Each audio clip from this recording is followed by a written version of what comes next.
What I don't like about it is all the rules they're always setting down for me. What rules? Oh, well, Breeze and the rest of them they're always telling me that the law says an eye for an eye and a tooth for a tooth. How come they don't say nothing about turning the other cheek or loving thy neighbor? What are you getting at, Hoss? Well, Paul, Dad burn it, poor little Jamie Wren would have a better chance if he's a total stranger. Dad burn it, I just can't see him killing a man in cold blood, that's all. Hoss, you gotta be careful about something. You gotta be careful not to let your heart rule your head. The man who sits on a jury, he's gotta be logical. He's gotta look at the evidence, got to weigh the evidence. Paul, that's exactly what I'm doing. The only evidence I have heard, the only evidence, is Olson's word that Jamie Wren killed his brother. You saying that Olson lied? No, I ain't saying that. But what I am saying is that it was dark that night, Paul. It was real dark. It would have been real easy for Olson to have made a mistake. Too easy to hang a man on the strength of it. Answer me this. Am I wrong in what I'm doing? Man is never wrong.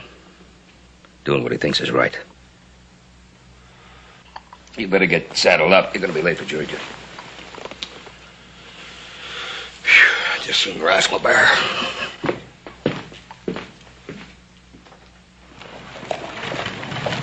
Oh, Hoss. You know you're going to take a real beating from those other jurors today.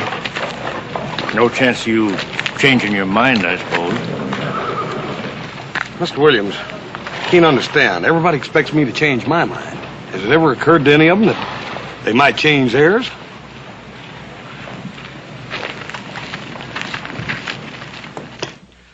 I'm telling you, Judge, dismiss this jury and start over again. That Muley Cartwright's the only man in town thinks... Mr. Murdoch, get one thing straight. No one tells me how to run my court.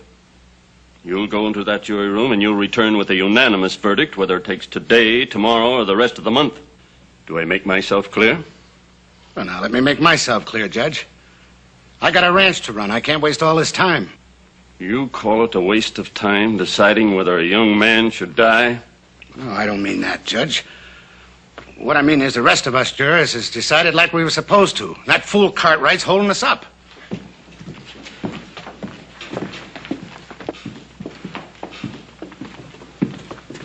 Everybody's here now. Let's get going. Yeah, sure. Oh, Mr. Breeze, it's come to my attention that certain jury members have been discussing the deliberations of the jury with outsiders. That is something I will not tolerate. Yes, sir.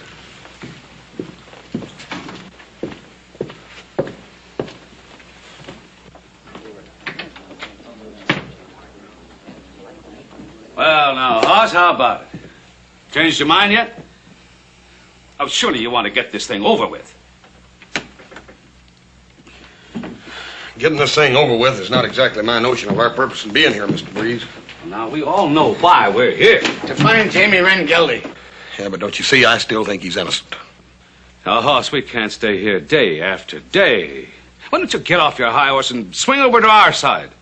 Because he likes to hear himself talk, that's why. Hold on, Murdoch. I don't agree with Hoss, but he's got as much right to his opinion as the rest of us. Opinion? Oh, come on, Hoss, be reasonable. And none of us here like this job any better than you do.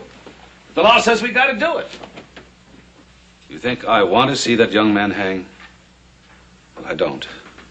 I don't make the laws. I just do the best I can. Now, Hoss, we're going to try to convince you of Wren's guilt. I want to appeal to your logic. Now, if you remember when Olson was on the stand under oath, he had no hesitation in making a positive identification of Wren as the man who killed his brother. Of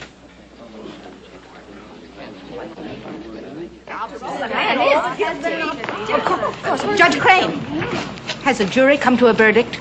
Or is that Hoss Cartwright still acting like an obstinate donkey? Mrs. Taylor, I must remind you that what goes on in that jury room is not your business, nor is it mine.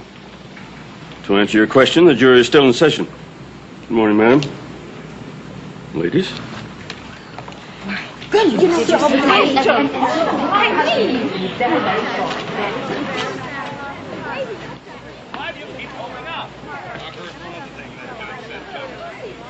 I heard him say reasonable doubt, and I got a reasonable doubt about What is the doubt you have? All day we've been arguing with that pig-headed fool. All day. We gotta do it again tomorrow. I tell you, I'm getting fed up. Cartwright must be a stubborn one, all right. He is. Why is he again stringing up that young killer? Well, Taylor, he...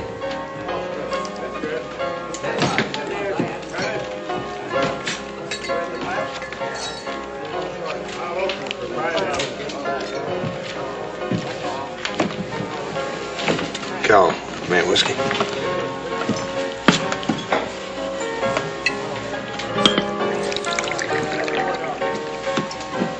Howdy, horse. Howdy, Mr. Olson. Word's out that you're still wanting to turn Wren loose.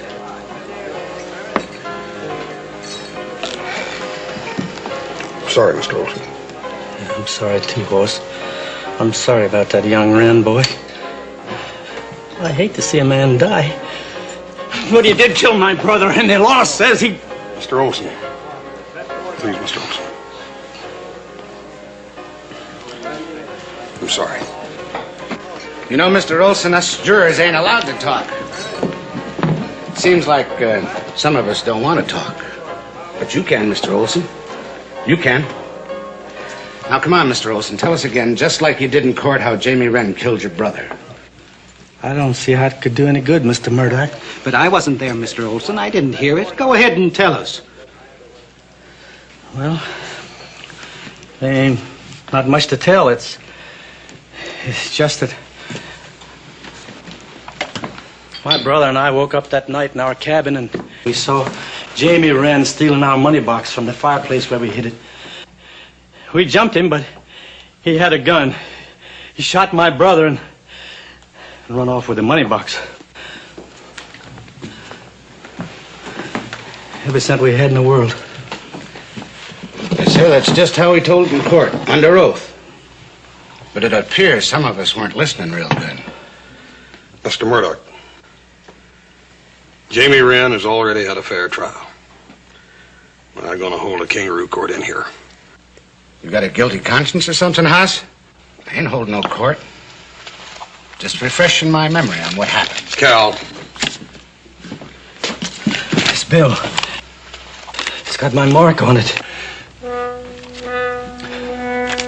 It's part of the money Jamie Wren stole the night he killed my brother.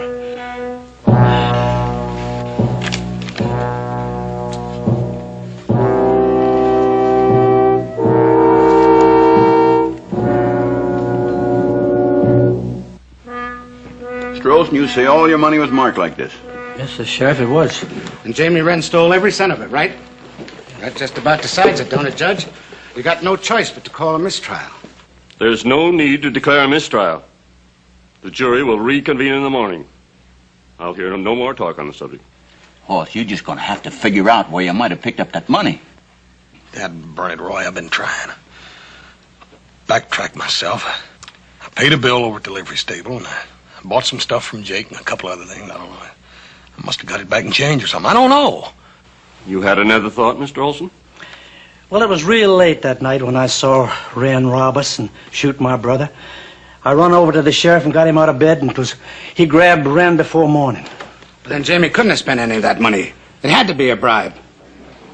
Murdoch, that ain't so, and you know it. Listen, Haas. You vote guilty like the rest of us. Then maybe nobody can say you took a bribe. I better not hear anybody say that nohow. Hoss, it's been a long day. Come on, let's get out of here.